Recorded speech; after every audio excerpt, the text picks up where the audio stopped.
And after that dramatic opening, welcome. Hi, Beverly. Hi, Ingrid. I forgot to send the reminder to our Slack channel about this user group, and I'd even mentioned a month ago we might cancel this, but here we are. Here you are. Um, and we're just going to go for it because this is what's going to be happening with our channel from now on. Is this is actually the last user group ever. And as you see the title slide, we are now going to become office hours. We're going to become STOVA. That's my New Year's resolution, is to start using the name STOVA for this rather than Aventry. Although I see even they still have Aventry floating around their system here and there. So we all need to make the transition. But so anyway, so I'm Steve McGillivray. I'm one of the two account admins here at ASU. The other being Laura Rutherford. I don't know if Laura's going to be able to join us today. So you've got me. And again, our idea is we're going to be doing a few demos, but mostly most of the time is available to you guys. Hi, Amanda. Thanks for coming in. For you guys to answer your questions. And in preparing for today, actually, I've been looking in our inbox on support questions, looking at Slack and answering some questions. And it just seemed like it's a good idea for me to share some of these issues other users have had because you might have similar issues uh, and or ideas or similar questions. So that's where we're going to go today. So again, I did not update the agenda. That's the other thing I forgot to do. So this is last time's agenda, but we'll go over it again. Again, Aventry has changed their name to Stova. You should have seen from the beginning. And we're moving this user group. We're renaming it the office hours, and we're going to start holding it in YouTube. Um, we have a channel there, and the address for that will be in the last slide. It's YouTube/Stova at ASU, if memory serves. But that's our plan to make this more of a community, more of a live stream. And our plan is to start holding these office hours or this office hour weekly as a live stream on YouTube, starting second week of January. That would be January 12th. And so we'll be sending that announcement out early next year. And what you'd want to do, if you want to get ahead of this, is go to our YouTube channel and you know the drill. Subscribe and click notifications, and we will be posting our schedule in YouTube. And when we do, you will be notified about when the next scheduled office hour is. So it also means you're going to see this meeting on your Outlook calendars canceled. Okay, so don't panic. We're just not going to do an Outlook calendar item for these office hours. It's just too hard to maintain the mailing lists because people leave ASU, then they screw up our sends when we update and things like that. So that's why we're going to move to YouTube. One reason we're going to move, but we'll be posting in Slack channel just like I did right now. Reminders when we're live, when we're going to be in this channel for office hours. Okay. Talked about new trainings, and that was just to let you know that Aventry has some new trainings available, and you should be able to see them now in your account, and I'll show you where when we get into that. Homecoming's over, so that app's gone. Let me see what else I wanted to chat about in the slide I did not sharing with you. Oh, yes. Just wanted to mention that after this week, our service hours will be reduced. It's going to be hard to get a hold of us because I'm going to be on holiday and I'm not sure about Laura. So we will be monitoring our emails. It's just kind of part of the job. But just be aware that if you need something, we would recommend going to Aventry Stova support for some of these items while Laura and I are away for the holidays. But hopefully, you're away for the holidays too. Um, so, where do I want to go since my plan has been thwarted? Let's just go into these issues I've seen come through our inbox and over Slack to chat with you. what things we've seen. So the first one I want to talk about, I had a client come in, and um, before I go there, let's just do this. He had an issue where he had created an event registration site, and the site was live, and he thought the registrations would just be limited to people from the US, so his state field was set up for US states. But he got contacted by a person who wanted to attend, who was from a foreign country but couldn't fill out the form because it only had US states. So the client came to me and asked, is there anything, how can we service this client? How can we provide service? So this is what we came up with, was this solution. First, I want to remind you that in Eventry, um, you can make changes to your event registration site even after it's gone live. Okay. When you do, what I would think about is how you're going to affect the data you're collecting, right? This is a small change. We just want a way for an international client to be able to add their state, province, county, however they do. We want to do that to our existing form and not screw up the data that we've already collected again because this site was live. So the solution we came up with was to go into that state field, right, which is a drop-down box full of both full names of states, of US states, and also their abbreviations. And we went into edit, and it's a drop-down, so we have options. And we added an option for non-US state, province, if I can spell it, or county. County. I don't want to make this a country field. I just want to make this a state field. Actually, I'm going to use that later. So I've added an option to the list. And then down here, with the drop-down menu, we can add a conditional question. So when the answer is equal to our non-US state, I'm going to put that there, and I'm going to make it just a single line of text. So if you're following what I'm doing here, when someone selects my new option of non-US state, a second field will pop up saying state, province, county, so that this client or any others can add that. This won't affect the data I've already collected. It won't affect US clients because of course they can find their state. But it will help that new international client. And now it makes my event international if I like. So just save and exit. Oh, actually, one other thing I might do is change state label. I'm not changing the intent now. I'm just going to now broaden this intent to state, province, and county. And we're good to go. Now, I would also decide to turn on the country field.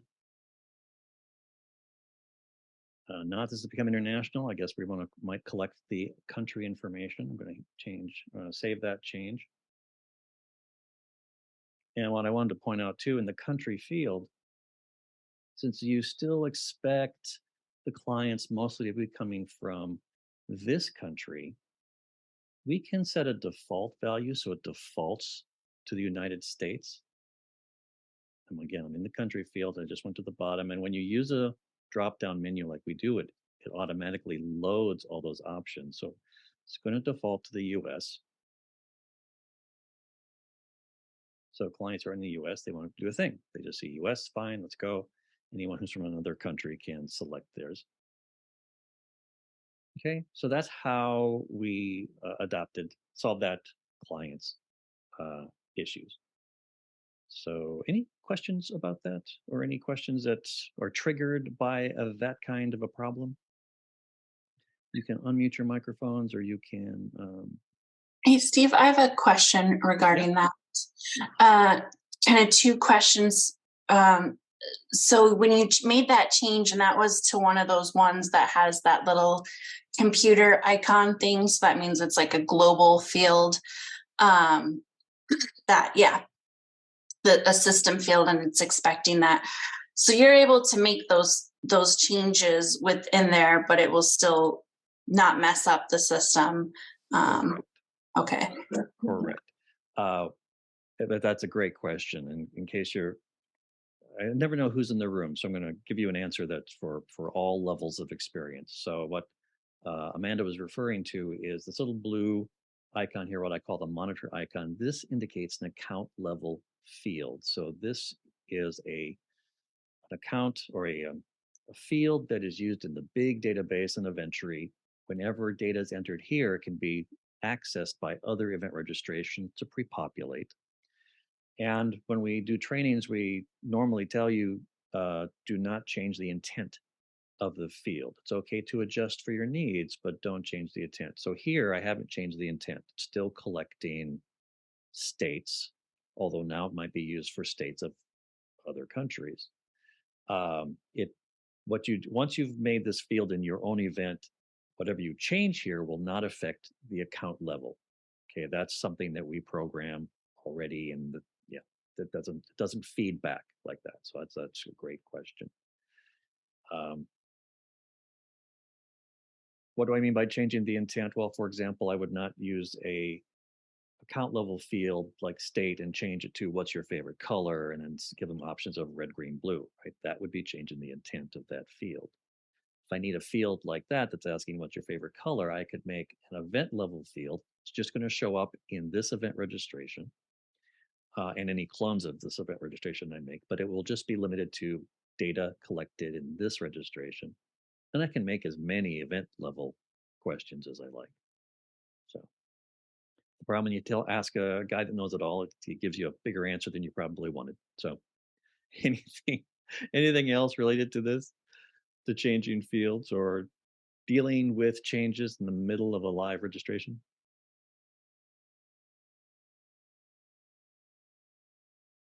Okay, hearing none, seeing none in the chat, I'm going to move on to my next thing I saw come in the inbox. Next, I thought was a great question because we do get questions about QuikPay. And if you're not familiar, QuikPay is how ASU is able to take credit card uh, fees during your event registrations. That's the system we use for collecting those. But actually, the question had to do with what am I seeing when I am in my QuikPay statement? I've got a client that had a decline. What am I seeing here when I go into that refund account? Now, you cannot see QuikPay transactions unless you have a QuikPay refund account. So your unit has gotten a QuikPay account to be programmed in Eventry and you're using it for your events. Lovely. Why would you need a QuikPay account? To give the money back. Anytime you do a refund or a cancellation in Eventry, you're just telling the Eventry system this has happened and we're going to give the money back. But Eventry doesn't actually, first of all, Eventry doesn't take the money, nor does it give it back. That's all done in QuikPay. What are some of the things you're seeing when you're in the QuikPay refund system? First off, if you see the red X, that means this is a transaction that failed. So if you have a client having issues, you can go into your refund account, find that transaction, click on the number, and you'll be able to go in and see why that credit card was declined. Okay. Now, if you see a little CR next to the number, that means that was a refund. That was amount credited to that person's account. And everything else you're seeing here are the different transactions. A couple other notes before I go on is you got some great information in here in your refund account. Over here, where you see these, I think they're called account numbers in QuikPay.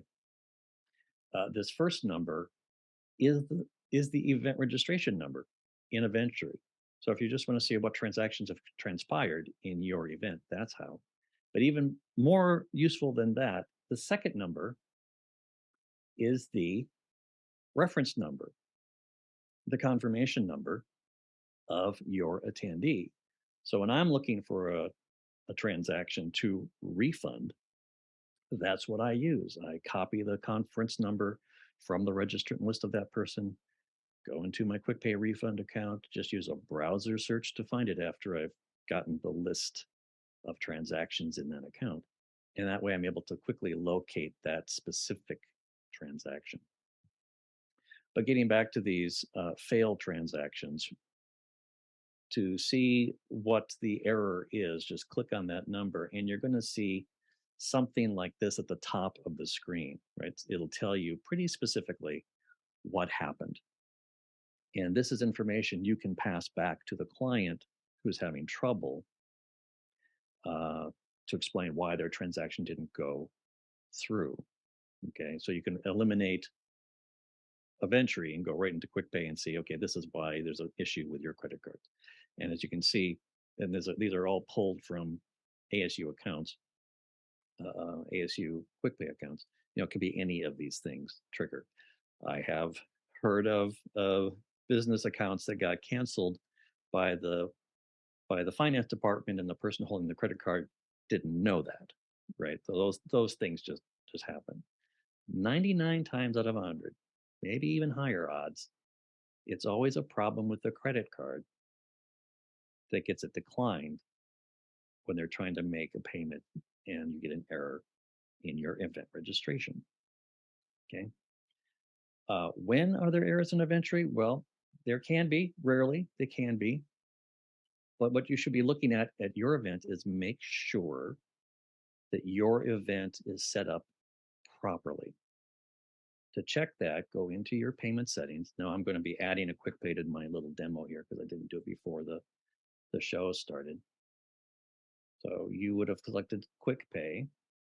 You would have selected your account from the long list. Okay. But what's key here to prevent errors from event entry to QuikPay is down here. These billing fields need to be disabled because what happens is if you have it even just visible and the client puts data in those fields, eventually will try to send that data to QuikPay and QuikPay won't have anything to do with it. Okay, that's what usually causes an error on that page.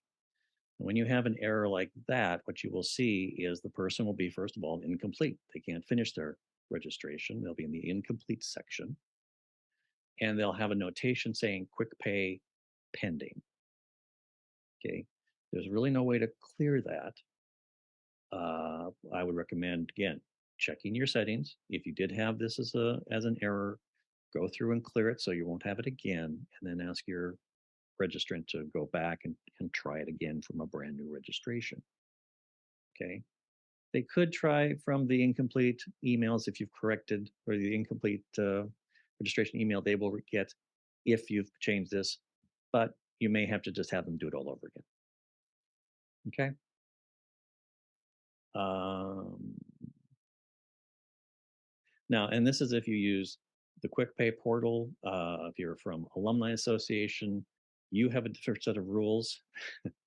uh, but all this information on how to set both the QuikPay and these alternative uh, payment methods are available on our support site. Okay, eventry.asu.edu. Eventually, this is going to become stova.asu.edu. But we have documentation here on how to set up QuikPay properly. If you're cloning an event that's already got QuikPay set up properly, you're fine. That will those settings will clone over just the way you have them. Okay. But I just thought that idea of what are you seeing in the QuikPay portal and what do those things mean? Because the question was, does the transaction get completed? No. Once it's failed, it's failed. You'll have to have them come back or use a different card or come back again to try again. Any questions on QuikPay or that before I move on?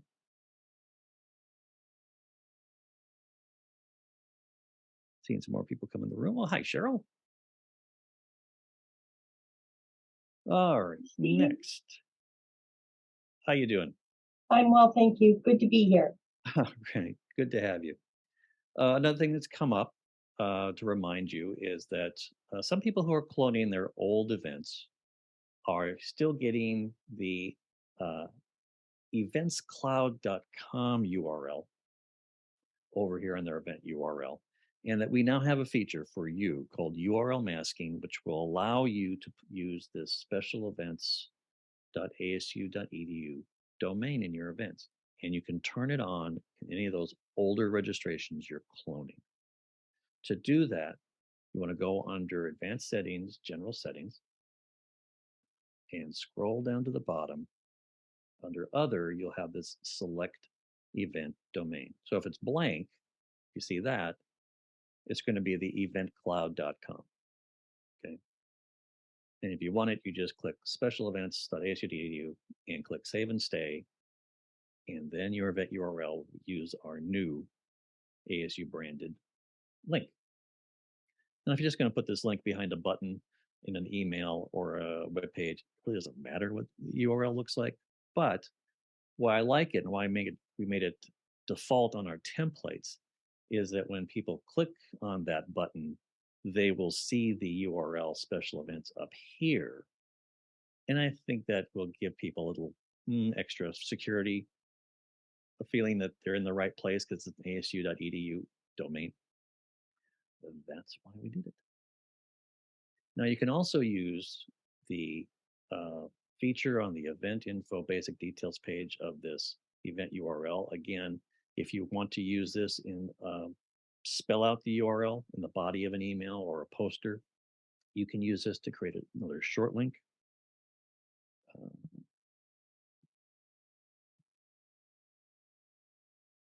Just add your short link, hit save and stay.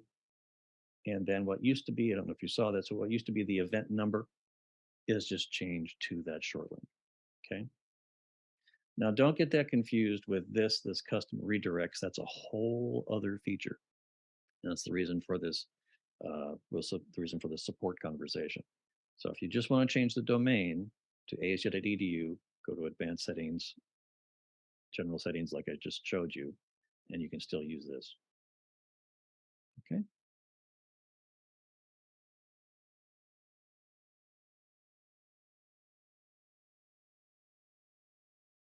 All right, well, I'm not going to go to a full demo about this, but this does come up from time to time. And I just want to remind all users here about the proper way to upload images in Theme Editor.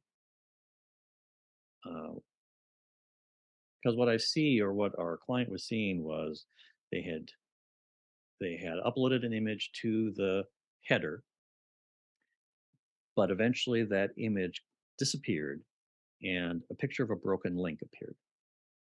And they were wondering what's going on with that. And that is an indication to me that originally the image was saved in the wrong place. Okay, how do you save an image to, especially the header logo, in Theme Editor? We go into header logo, and this is the culprit right here. Okay, dragging an image into this area is where eventually you will lose the image. This puts the image in a part of the database that you will never see again and will never be able to access, and will eventually disappear because it's an area that gets cleared out of images from time to time. Okay. What you want to do is use this link below to select the image from your database, which opens up a window with your unit folder. You want to click on your unit folder to go into it, and now you can drag and drop your images in here. You can also drag and drop folders in here if you would like to organize, because this is actually great.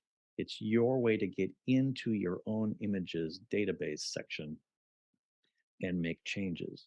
You'll notice as part of the line, you've got an edit feature and a delete feature. You should be able to see these. So if you have images that you need to delete, let's see, do I have any here? I'm getting rid of.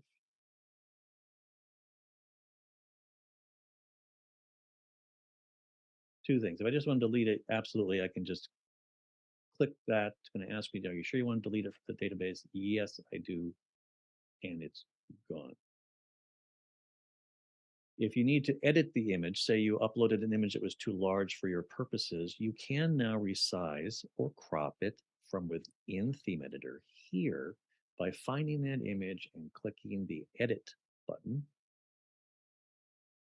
A couple of things you can do here. You can first move this. This is how you move images into the different folders you can upload to the images database to organize. And down here, you see I have the resize and crop image. So I just enter a value down on resize. It's still proportional. Lovely. This is going to erase the original image, but that's okay by me. Okay. And yes, you are kicked back out to the top level. Just go back into it to find that image. Okay. But so this is where you put your images in this section. Stay away from any little button like this, anywhere in Inventory that says drag and drop like this top level. Don't do it. You'll lose the image. You'll lose the attachment, right? You want to go into your folder in the database.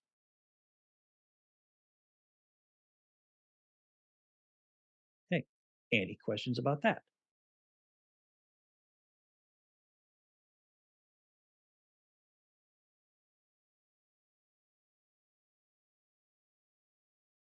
All right. Well, I'm looking at my notes here. If anything else support-wise that's come up, I do see one more, but I don't want to go searching for files and waste your time looking for files, but I'll bring it up another office hour. I will save it for another office hour. That's last issue, and I'm sure I'll have more. But with that, I'd like to open this up to you guys. What questions do you have that we can answer? We'll and we'll give it our best shot right here, live and unscripted. This is going to be the new format of our office hours moving forward.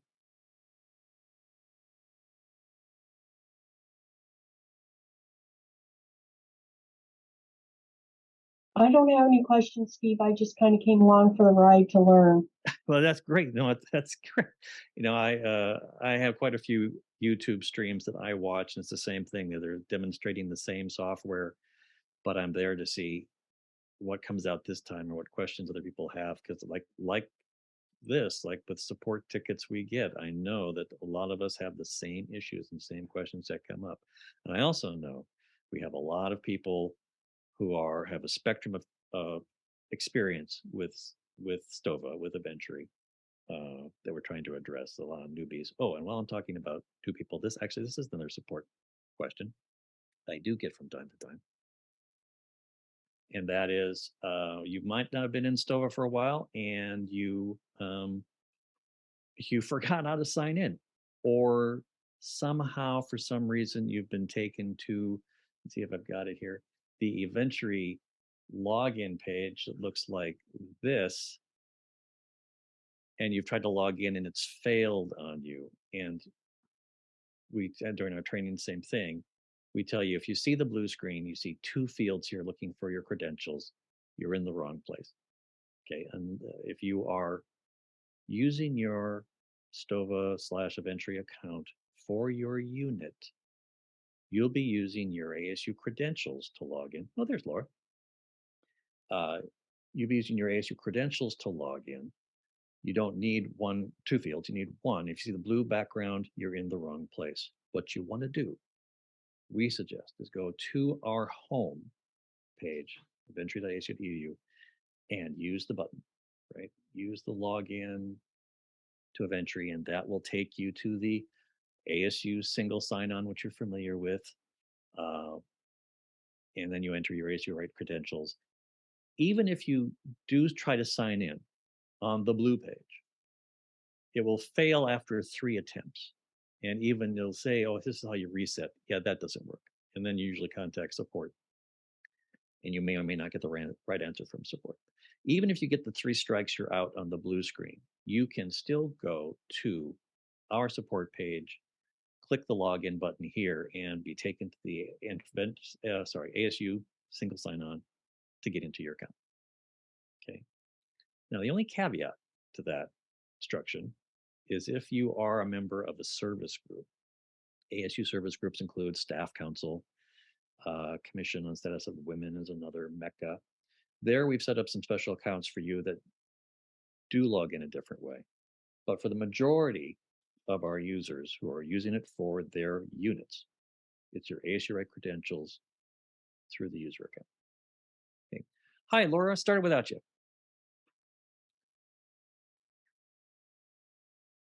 It's Steve. I do have a question if you have time. Sure. All right, so I have an inventory or STOVA that I've created. And what I want is for people they're registering a group, so not an individual. At this time, we are not asking for the individual names or just saying like, hey, group 1, group 2, and each group is going to be 5 people. I've gotten to where I have everything set up for the first group, but when I get for them to add an additional group, then I get some kind of error message. And I know you helped me before where I'm trying to get people, it's basically like adding another attendee, but instead of an attendee, it's a group and it's just a group name and we're charging per group. And so I don't know if you want to look at that now while everybody's on the call, or if you don't mind, I'd be happy to actually go through this and take a peek at what we're seeing here. So what's the event number? Actually, I gotta get out of this, which is my demo account, and get into my Wizard of Oz admin account. What's the event number? It's 730196. It's that leader launchpad. Okay. So let's just take a peek here how you have things set up. So you've got school level team and additional team for school is not public. That's fine. Let's see what you've got going on with the registrant rules.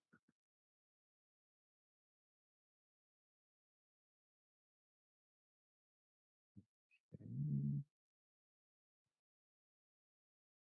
Just checking your settings here to see what's happening. Yeah. All right. Let me actually go back to categories and check what I call your flow. So when you have group bookings turned on, next in group is the additional school. Good. What happens after the additional school? Great. So you've got that chain just the way I would do it. All right. Let's actually go back. I'm not seeing any limitations there. No limitations there. All right. Just take a peek at your preview. All right.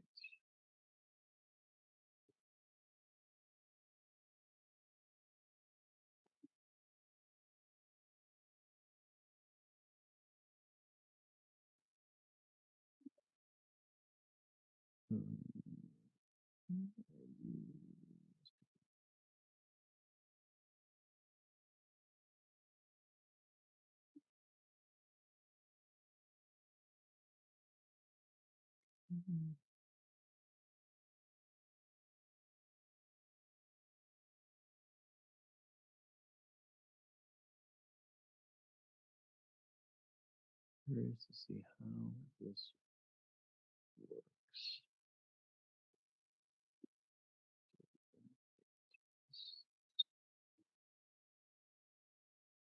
And then go into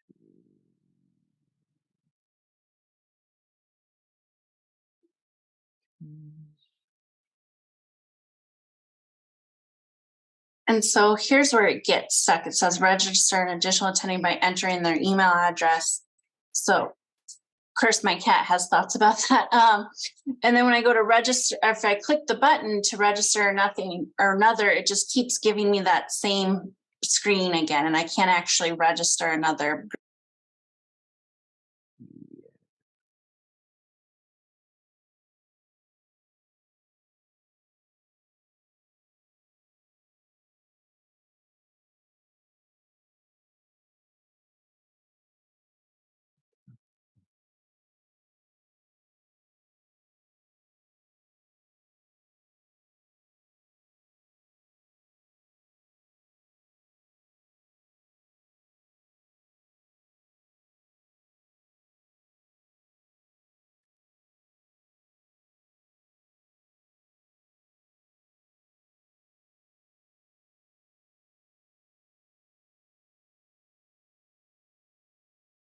All right.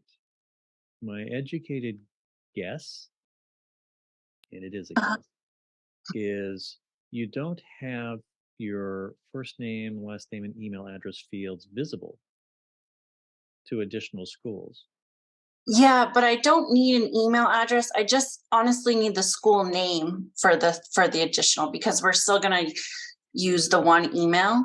I get So that, I but fact that these are not showing that you can't move forward makes me think the system is looking for something that's not there, which is why it can't okay. move forward. So, what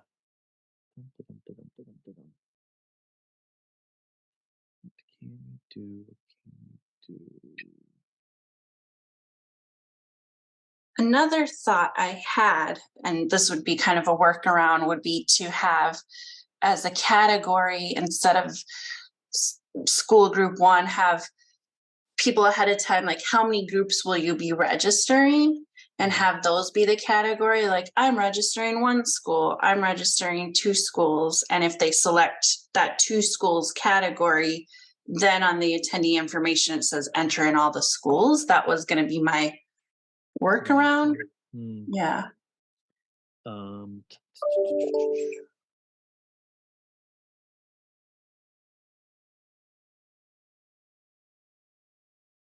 you, Laura would tell you that you've given me something to mull over, which I love, because that's an interesting challenge. And it Sorry, is. I'm not No, He does no, like a good no, puzzle. on the group chat here, so I was What? like, oh, perfect timing. I have a question. One of the actual joys of my job is seeing how you all use Eventry, because we were in contract negotiations. We thought it was going to be used. We're events people. We figured we knew what everyone was going to use it for. Well, they've used it for many other things in other ways, which is great, because again, it just you're expanding my horizon is what you're doing. Yeah. So, and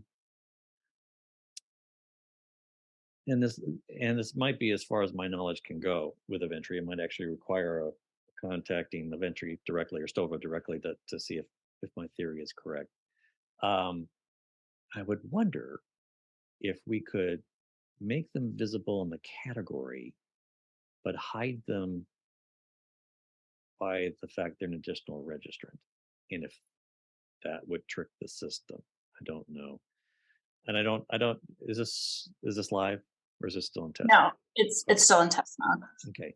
I mean, that's, since we're still in pre-event, that's the thing I would do is I'd say, okay, what happens if I turn those fields on for additional guests? Is that what's causing the roadblock for me? Yeah. And if that is, try that. Can I turn it off from additional registrants and move forward? Yes or no? And this might be a system limitation, because as I've tried to say, with Eventry is very person oriented as far as the registration system. It wants to know your email address, your first name, last name, right? Because it's Right. trying to generate leads. It's for event companies that they want that contact information. So it's a little unusual not to at least collect email addresses. And I haven't looked at your site to see if you're allowing people to modify, but there's not going to be a way for them to modify if you don't have Yeah. an email address for them. Also, they're not going to get any confirmation emails if you're not collecting emails. Yeah. So this is a group I'm working with. The thought process is that one school district would register, like whoever like the school district HR person is would register multiple schools. Once we know the schools, then we reach out to them and say, who are the people on your team? But the problem is the schools don't know the people on the groups yet, but they want to open up registration to get people signed up, but they don't know the names of the people yet that would attend. It's a tricky one. Believe me, when I'm working with a group, it's like it's multiple tricky ones. Yeah. Multiple levels of trickiness here. If it's an administrator who's submitting this, don't you want their email address, because they're the contact for the original submission? Yeah, and we And then have that up at the you're, beginning where we're saying, give us your email address. but you're not requiring it. I'm not requiring it. I thought I was requiring it for, No. it should be required for the first person, the new registration. See, I'm not seeing the red asterisks here on Oh, maybe that's any it. of this stuff. So I mean, that's one. So I mean, I want to contact somebody. That's why I want to collect an Yeah. email address. Yeah, no, we need that.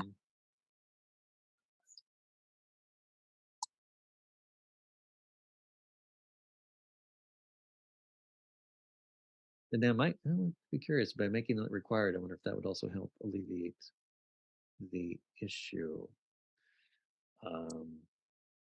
Because you do have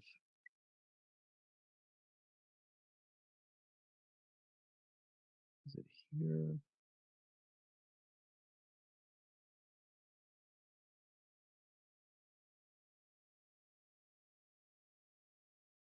Somewhere I believe there's a feature that would say it might be this. It might be this pre-populate additional register with you know, but I'd like that in the just the email field so I get a value in there, even though it's not the Yeah. same person, because either way, this administrator is the contact until we know better.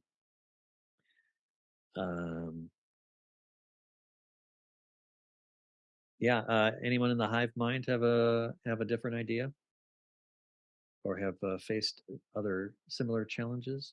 That just to solve that immediate challenge, that's what I would try, is just making it visible to additional guests. See if you can get past the roadblock. Okay. Don't have That to make. sounds. And as you can see, or as you saw, hopefully, you can make it visible without making it required for the additional guest. So I don't know if just making it visible is enough to move it forward. Got it. Right.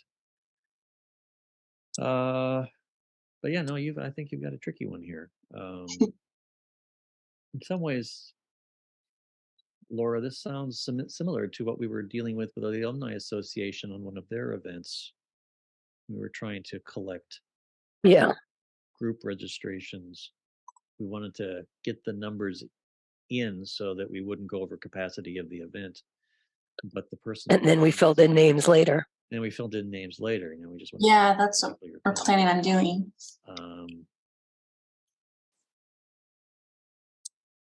But for the most part, they were, excuse me, it was a situation where it was more corporate.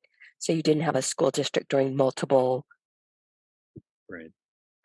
So it was one corporate entity saying, hey, we want 2 tables, we want 1 table. It wasn't.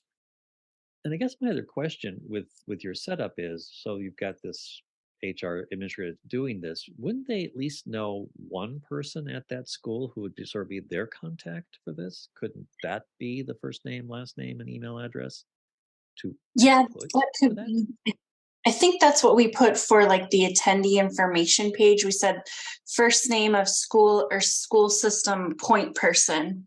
So that might be different than the person that's completing the registration.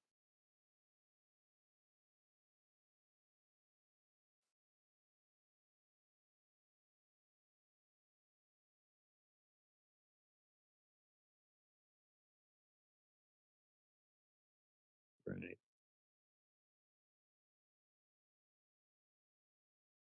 Well, I think this is about as far as we can take things in an office hour. I mean, if you wanted to schedule a one-on-one with us. Sounds good. Yeah, I don't want to take up everybody's time with but weird one. Yeah, interesting challenge, and that would be the my suggestion for testing, to see if it's just field visibility, and if we can mess with that would work for you. Okay. Before you go on to, I mean, with every answer, it's like, you do you, right? No, you've got deadlines. You've got probably somebody saying, is that ready? So you have to go whichever path of least resistance to get the job done. So, so that's where I would look. And if that's a dead end, go to plan B or C or wherever you're at. or just say it's impossible. I do, one thing I do know is that it does challenge the inventory system a bit, um, adding these. Oh, you already got in there. Yeah. Add putting these fields on the new registration page. Mhm. Not a big deal. It's still going to collect the data. It's just harder for the system to keep track of things when you're trying to do that before they've taken an action. Remember, normally it's give us your email address, click continue, boom. And actually, what the system does when that happens is they check the entire inventory registration database to see, oh, I know that person. Here, let me pre-populate this information. Not a big deal if you lose that. I'm just saying the system does something. Yeah. So yeah, we get why you want information on one page to start out with. So yeah, I wish I could come to a easy conclusion with that, but and I am going to work on that. I am going to follow this up. I am going to clone this event and play with it. I was just Sounds- going to say somebody Let will me- be noodling this over for a while. So expect other emails. Yep, I'm that guy. I'm that guy. In the morning with me, it's New York Times Spelling Bee and Wordle. I love puzzles, so come to work and it's inventory are my puzzles. So anybody else here? Beverly, you had a question on hi, can you make your screen large? Oh, you mean the I think I've passed the time you've asked about that. What part of the screen were you talking about, Beverly? What was I on? The demonstration screen in this format is a little small. Oh, really? Yeah. Compared to the rest of the Zoom screen. Interesting. I took a picture to send to you. Okay. Yeah. I have a question. Actually, what I was going to ask, what are you using? Because I like it with the little cursor and this. What system are you using? That's just a little. I'm on a Macintosh computer, and it's just a little app from the App Store that I discovered called Pro Mouse. It gives me that little halo. You're not seeing it unless I show you. It's giving me that little halo around my mouse, so you can see where my mouse is. It does that little thing. And then I've got some key shortcuts as part of it that allows me to zoom in to a section or to spotlight what I'm doing, or even drawing on it. Oh, I like that. Yeah. Is that also what you're doing with your screen where you have like the split screen and No, with your. that's a different software program you're talking about. You're talking about this. Yep. This is a different software program called Ecamm. There are a number of software programs you can use that become basically a TV studio, right? Where you can bring in different cameras, do different things like multi-screens, lower thirds. It's called when you have the name pop up like it did on one of mine. Even if you came in early, you would have seen a movie with a timer counting down. All that stuff. That's basically building the meeting, building the presentation in Ecamm, and then just going from screen to screen on these pre-selects that I can do. I don't know. It's just, sometimes it works and sometimes it doesn't work. Anybody hear anything? Yeah, I've got sound effects here, and sometimes they work, sometimes they don't. So this is part of our new format, trying to engage our audiences. We'll be still using Zoom for webinars and one-on-one meetings, of course. But for the user group now / office hour live stream, we'll be using this format. So.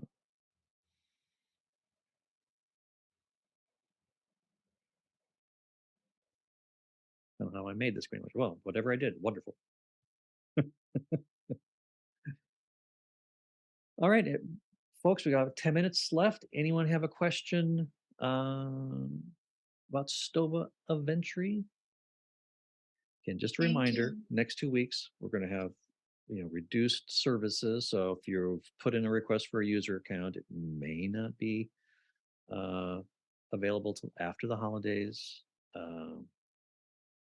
I think I heard someone turn off their mic. So if they were ready to ask a question. I was just it's Cheryl, and I was gonna ask, so when you were talking about logging in, I have a white Eventry screen that just has my ASU login. Is that, should I not be using that one to log in on? You mean it's a white screen with just one field? Yes. Yeah, you can use that. Early on, I think we shared a short link to that. It's the same. It's the same thing. If you enter your ASU Right ID at asu.edu, actually even just your ASU Right ID, and hit enter, that screen will take you to the ASU login page, which you're familiar with, and that will get you into your Eventry account. So yeah, that is fine. What Okay. I know is some people have some really old links that no longer work and take them to the blue page.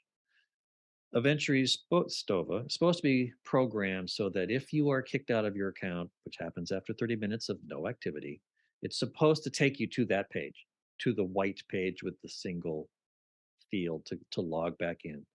But once in a blue moon, somebody gets on the blue page with the two fields.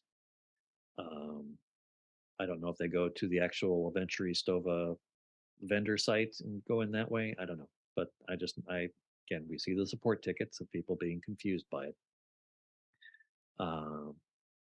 Yes, somebody went. I can move to that now. So I just saw someone in the chat asking about the YouTube channel. So yeah, so you see the blue screen. If it's for your ASU units account, that's not the place to go. If you have a short link that takes you to a white screen, you're fine. If you Got get it. in your account, you get kicked out and you're in a white screen, you're fine. And Okay, if you thank are you. at all concerned or confused, just go to our support page, click the link. That will always take you to the ASU credential page. Thank you for clarifying. Yeah, no problem. It's confusing for us too. We try to make it simple. We try to make it simple. It's amazing how hard it is to make something simple. So yeah, I this think you and Laura do a good job of simplifying everything, so thank you. well, thank you. Again, here are all the different ways you can get support from us. You can, again, check our support website. You can Slack us, DM us if you want to, or just put it into our Eventry Slack channel and have the hive mind of Eventry users answer your questions. I actually have seen that happening, which is great. People answering how they've solved some of your problems. Send us an email at eventry@asu.edu. Soon it's going to be STOVA at asu.edu. But yes, so you can see on our YouTube channel right now, you can see all of these user groups. That's where we post them. And we'll be building out that YouTube channel to have quick demos for different skill levels that you can use as a resource. And again, we'll be doing a live stream there. Something else just came into my mind. Oh, yes. This actually is another support ticket that came in. Is some of you have taken our webinars in the past, like this past summer, whether it's essentials or the master classes, and you've tried to go back to the Eventry site where we had the links and also posted the videos, and that has closed. That's because Eventry automatically archives your registrations if you have an end date. After 90 days after that end date, it automatically archives. And that's why you cannot get back into those sites. So for those of you who signed up for those classes, I'm going to be sending you an email with the link to those classes. They're all stored away privately on our YouTube channel, but we'll get you access to those videos because I know some of you has teams who you'd like to show those videos to new team members, which is great. And again, in the new year, Laura and I will be scheduling some of our own webinars. We were just unable to do that this term, but we will have some in the spring. And hopefully January 12th, we'll be able to announce our schedule. I'll let you know when those links are up. So, okay.